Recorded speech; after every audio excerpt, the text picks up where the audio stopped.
Juste un résultat, juste pour vous expliquer. En juin 2020, le mouvement écologique avait également réalisé une étude avec nous, où, dans ce contexte, en fait, 66% sont d'avis que c'est maintenant le moment d'introduire un changement fondamental au niveau de notre mode de vie. Donc, à nouveau, cette confirmation qu'il existe cette prise de conscience qu'il faut changer quelque chose. Venons au deuxième sujet, le vivre ensemble. Donc, ces inégalités ou ce déséquilibre semblent incontestables au Luxembourg. Maintenant, il se pose la question, d'où provient-il? Donc, dans le questionnaire, ce qu'on avait fait, c'est qu'on avait listé certaines raisons et on leur avait quand même aussi donné la possibilité aux gens de citer quelque chose s'ils ne se retrouvent pas parmi les options proposées. Juste pour vous expliquer la question, donc, ce que vous voyez en bleu, c'est l'ensemble des réponses. Donc, les participants avaient la possibilité de cocher chaque réponse. Et puis, parmi toutes les réponses choisies, on a posé une deuxième question aux gens. Donc, on leur a demandé parmi les réponses choisies, quelle est la plus importante. Donc, ce que vous voyez en bleu foncé, c'est la proportion des gens qui ont, parmi toutes les raisons choisies, identifié celle-là comme étant la raison la plus importante. Donc, si l'on regarde déjà le bleu foncé, ce qu'on voit, c'est qu'il n'y a pas la raison. C'est plutôt un ensemble de raisons pourquoi on a ce déséquilibre. Surtout, le manque de volonté et corruption des politiques locaux, suivi par le manque d'accès à l'éducation et les accords commerciaux internationaux. Et puis, vous voyez déjà quand même un certain écart vers la quatrième et la cinquième raison, le manque de ressources et le manque de volonté des populations locales. Donc principalement les trois, c'est la politique, c'est l'éducation et c'est les accords commerciaux qui font qu'il existe ce déséquilibre économique entre nous et les pays du Sud. Comment réduire ces inégalités? Ça s'est illustré sur le prochain slide.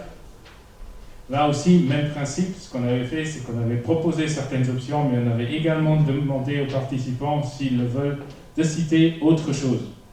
Donc à nouveau, vous voyez qu'il n'y a pas la solution, mais que c'est plutôt à nouveau un ensemble de solutions qu'il faudra mettre en œuvre.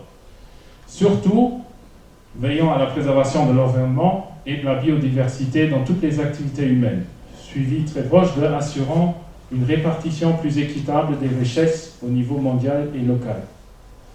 En troisième et quatrième position, vous le voyez, la participation démocratique et une croissance économique. Donc je ne vois pas trop de différences, c'est plutôt l'ensemble de mesures qui va convaincre les gens. Juste une petite note de moi, peut-être certains vont le voir par après. On a vu avant que la première raison citée de ce déséquilibre, c'était la politique. Et que le manque de la corruption et le manque de volonté de la politique locale. Tandis qu'ici, la participation démocratique, il y a quand même une certaine proportion des gens qui avant, ils ont dit oui, c'est le manque de volonté de la politique locale, et ici qui disent, ou qui ne disent pas, la participation démocratique. Une explication possible est la question. Dans la question, on demandait en fait, je l'ai juste marqué, à votre avis, quels sont les moyens à apporter pour réduire les inégalités et la dégradation de l'environnement? Donc simplement par cet ajout, bien évidemment, peut-être l'environnement a pris une certaine importance et que peut-être on n'a pas pensé à également citer la participation démocratique. Donc on avait avant, vous voyez les habitudes alimentaires, donc là également au niveau des habitudes, on est allé plus en détail sur le prochain slide. Et on a demandé aux gens, qu'en est-il avec notre autonomie? Donc, 3/4 des personnes sont d'avis que le Luxembourg n'est pas souverain au niveau alimentaire. Donc, on est tous d'accord sur ce point.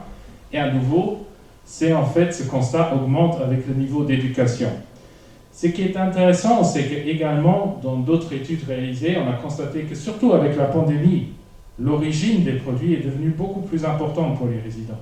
Donc, on semble, avec le constat que les gens ils sont bien conscients du fait qu'on n'est pas souverain au niveau alimentaire, et avec l'importance qui manque au niveau de l'attribution de l'importance à la provenance, à l'origine des produits, il y a quelque chose à faire. Il y a un potentiel, il y a une opportunité pour aller dans une autre direction. À nouveau, on a cette prise de conscience, maintenant il faut juste trouver les moyens pour la mettre en œuvre. Puis sur le prochain slide, donc la majorité elle est bien donc d'accord qu'on n'est pas souverain au niveau alimentaire, mais à nouveau, la proportion d'importation est sous-estimée. Donc on est entre 66 et 99%, il y a uniquement un quart qui a coché cette réponse. Disons, si on est un peu moins sévère, on dit que plus que la moitié, donc 2/3 de la population, savent que c'est au moins 50%. Donc c'est plus de la moitié de nos fruits et légumes qui sont importés. Donc quand même là, il y a une sous-estimation moins importante qu'avant avec le jour de dépassement. Mais quand même, avec un travail de communication qu'on est plutôt ici, peut-être la prise de conscience va encore devenir beaucoup plus importante et également le niveau d'implication des personnes. Une étude de TNS en 2017 a démontré que 85% de la population résidente se déclare comme étant des consommateurs de viande. Donc on est tous d'accord, le Luxembourg est bien un pays carnivore. Donc ce n'est pas surprenant que 71% sont d'avis que notre consommation de viande est plus élevée que la moyenne des pays de l'OCDE. Donc aussi là, on est bien d'accord sur le constat. La question qui se pose, c'est comment le changer, comment les motiver, comment y aller pour pouvoir impliquer davantage les gens et changer les habitudes. C'est toujours une question importante que l'on se pose à travers une telle étude. Bien évidemment, l'étude ne peut pas fournir toutes les réponses, mais au moins on connaît la base, on part sur une base favorable, parce qu'on part sur une base où on a une prise de conscience pour tous les phénomènes et les problématiques qu'il y a.